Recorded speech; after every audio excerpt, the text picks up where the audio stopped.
صدق اللہ العظیم ان اللہ وملائکتہ یصلون علی النبی یا ایھا الذین آمنوا صلوا علیہ وسلموا تسلیما الصلاۃ والسلام علیک یا سیدی یا رسول اللہ وعلی آلک واصحابک یا سیدی یا حبیب اللہ.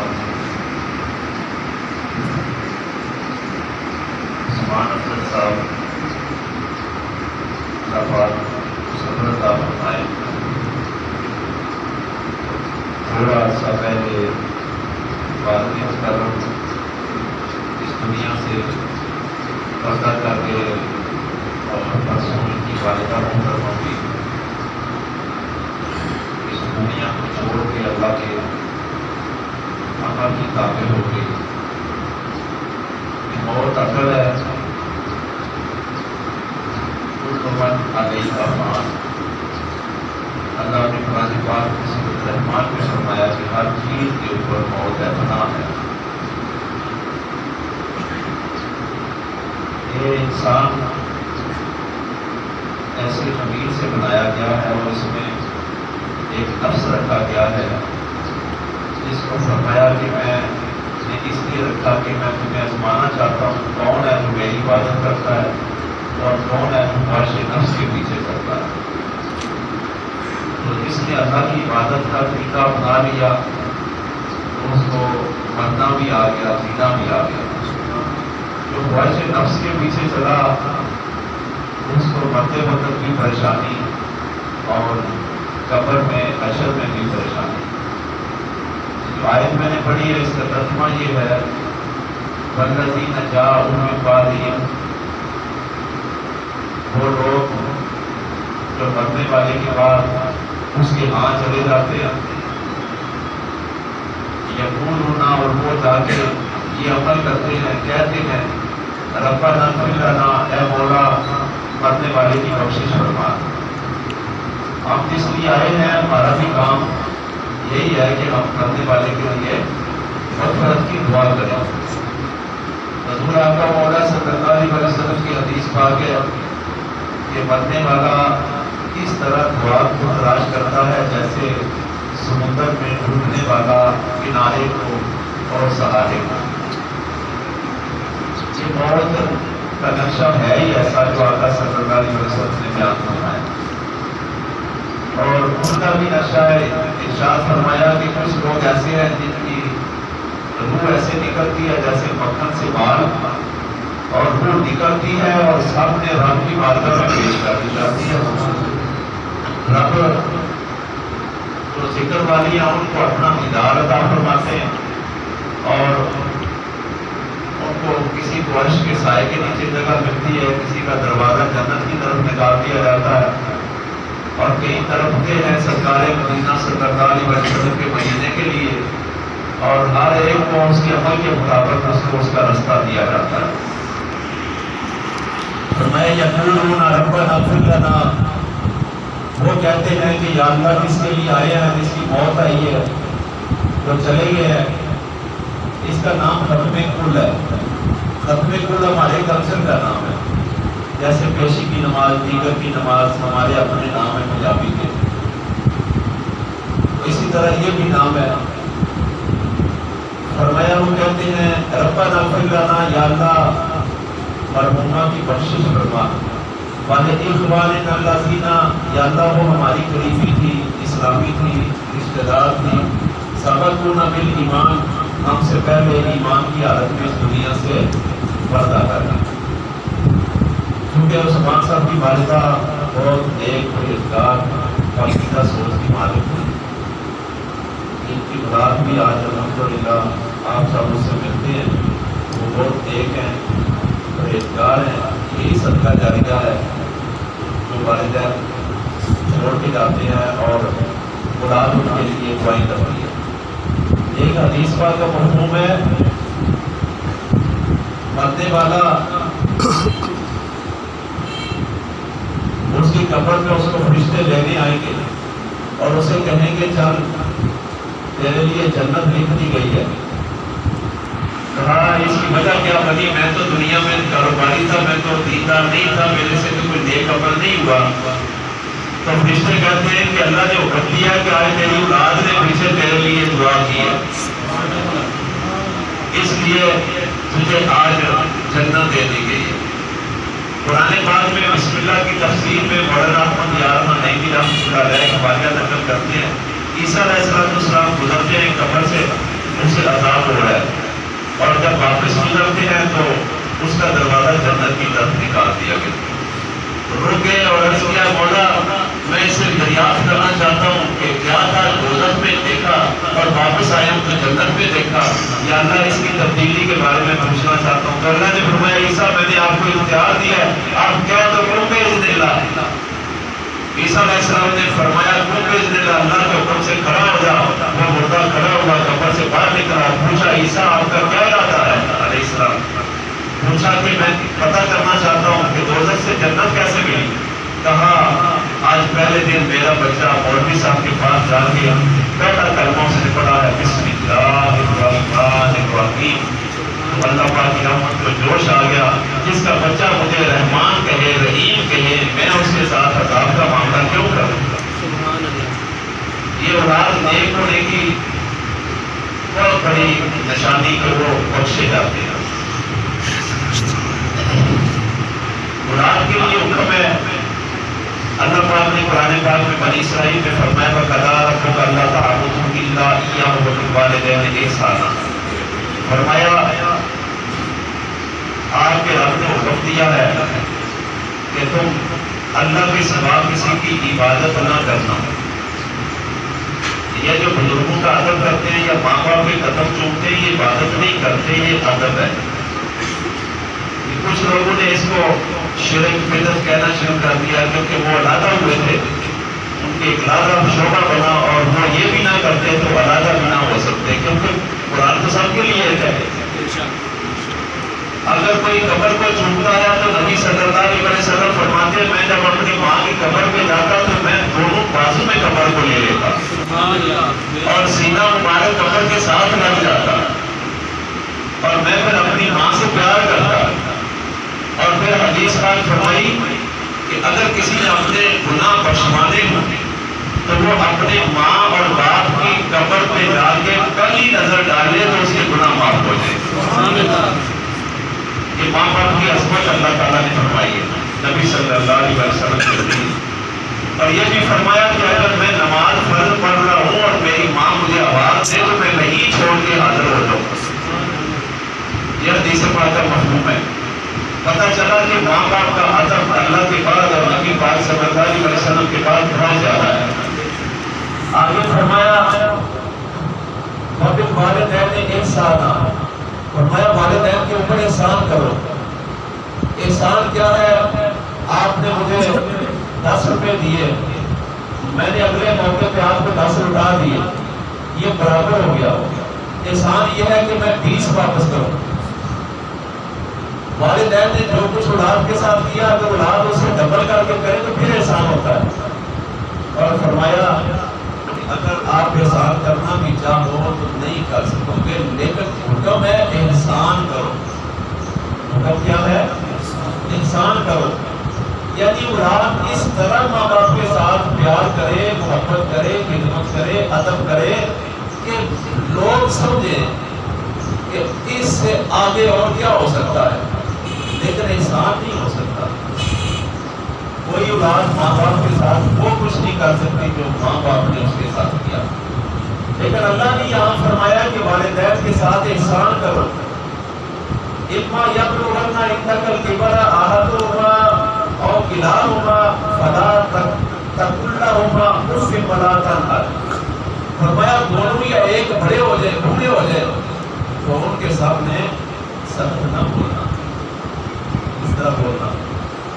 فرمایا ایسے الفاظ بولنا جس میں سے کہیں کفر نظر نہ آئے۔ سبحان اللہ۔ آگے یہ بھی فرمایا فلا تنہرہما وقل لہما قولا کریما، اس طرح بولنا جیسے کریم ہوتی ہے۔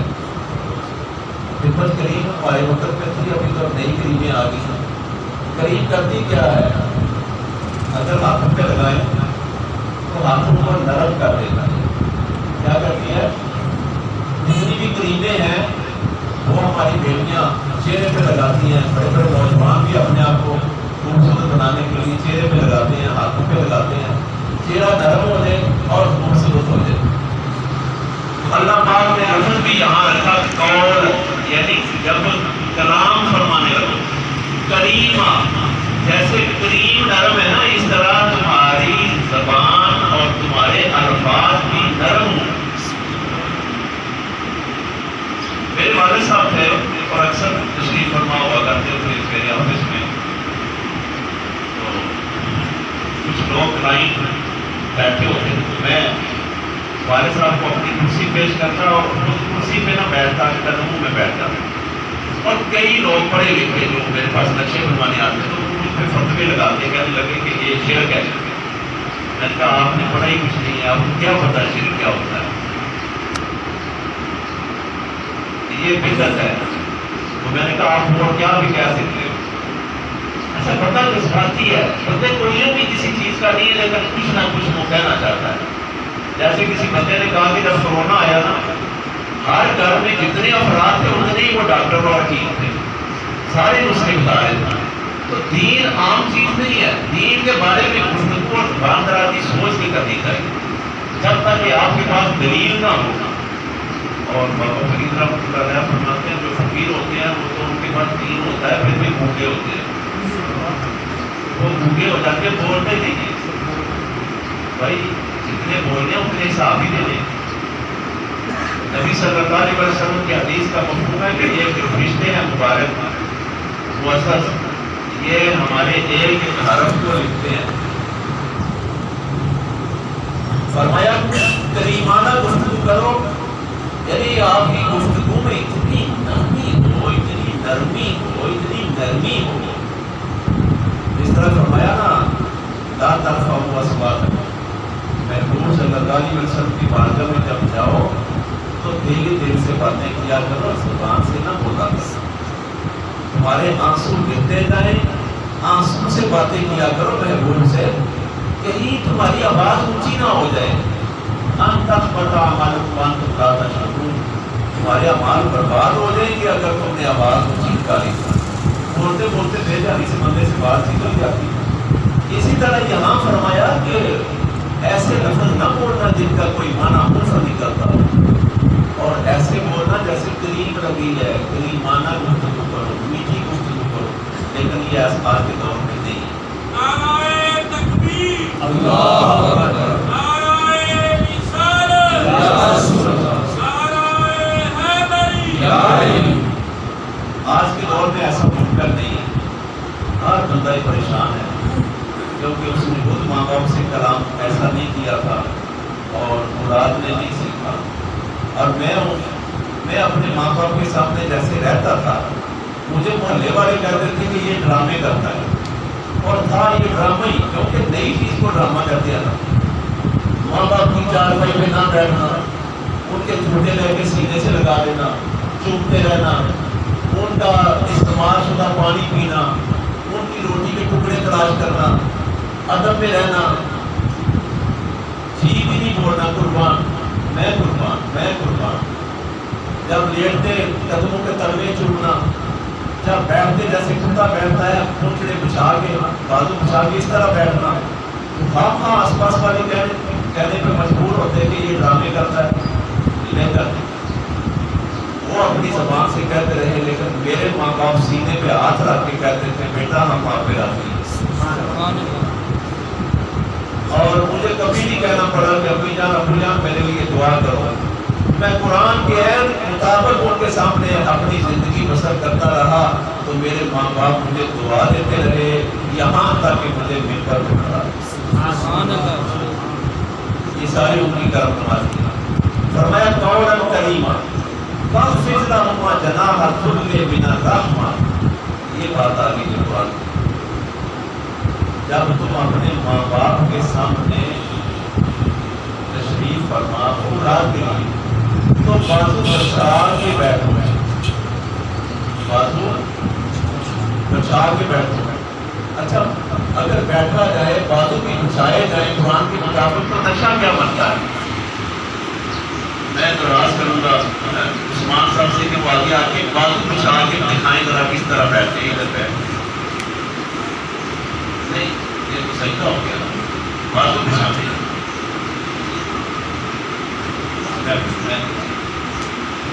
بازو اس طرح بچھاتے ہیں کہ یہ میرے بازو ہیں یہ میں نے زمین پہ بچھا دیا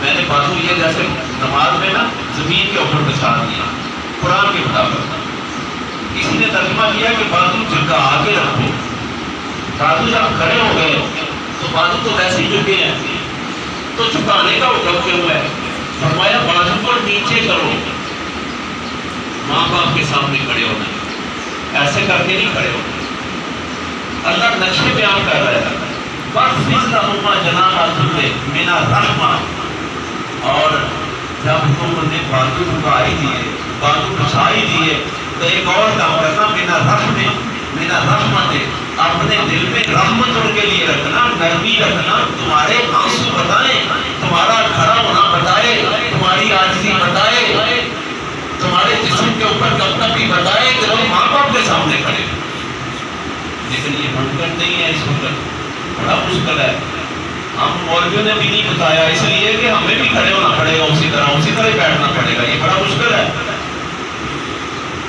فرمایا اس طرح ماں باپ کے سامنے بیٹھو اور پھر یہ کہو وَقُلْ رَبِّ ارْحَمْهُمَا كَمَا رَبَّيَانِي صَغِيرًا یا اللہ اس وقت مجھے یاد آ رہا ہے کہ جیسے میں پیدا ہوا تھا تو میں ہاتھ پیر بھی اپنی مرضی سے نہیں ہلا سکتا تھا میرے ماں باپ بھی مجھے دلاتے میرا بہانہ صاف کرتے میرا پیشاب صاف کرتے میری گالیں صاف کرتے مجھے کپڑے پہناتے اے اللہ جب اس وقت میری انہوں نے مدد کی میری خدمت کی یا اللہ پاک جس طرح انہوں نے میرے ساتھ کیا پیدا ہونے کے بعد اس طرح تو ان کے ساتھ کر اے اللہ تو ان کے ساتھ کر اچھا ضرورت صرف اس بات کی ہے قولا کریمہ اور بازو جھکانا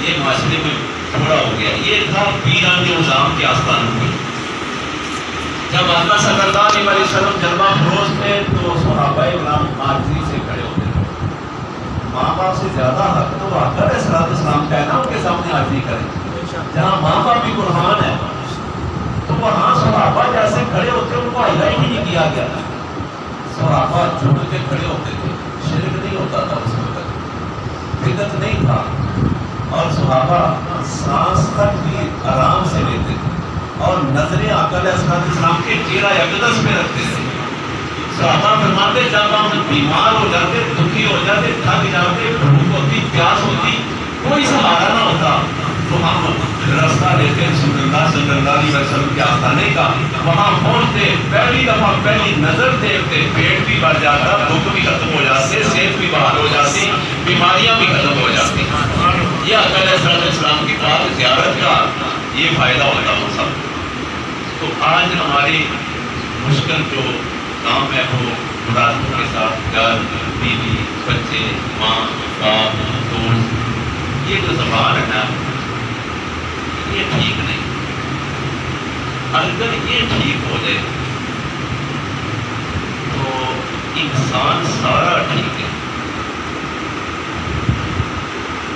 نہ چاہتے ہوئے بھی ہم سب طرف بولتے ہیں کہ میں بڑا ہوں اور اگر یہ سوچا جائے کہ جب ہم نماز میں کھڑے ہوتے ہیں تو ہاتھ کھڑے کر کے کہتے ہیں اللہ اکبر یا اللہ تو سب سے بڑا ہے تو اس کا معنی دوسرا کیا ہوا کہ اللہ میں کچھ بھی نہیں اللہ میں جب سجدے میں بندہ جاتا ہے پیشانی نیچے لگاتا ہے اور کہتا لفظ یہ ہے سبحان ربی الاعلیٰ اے اللہ میرا تو نقشہ تو دیکھ رہا ہے میں مزید نیچے زمین پہ نہیں جا سکتا پیشانی اتنی دبائی ہے لیکن زبان سے کہتا ہوں میرے سے نیچے والا کوئی نہیں تجھ سے اونچا کوئی نہیں نقشے یہ بنتے ہیں اس وقت اس چیز کی ضرورت ہے ہم اپنی زبانوں کو نرم کر لیں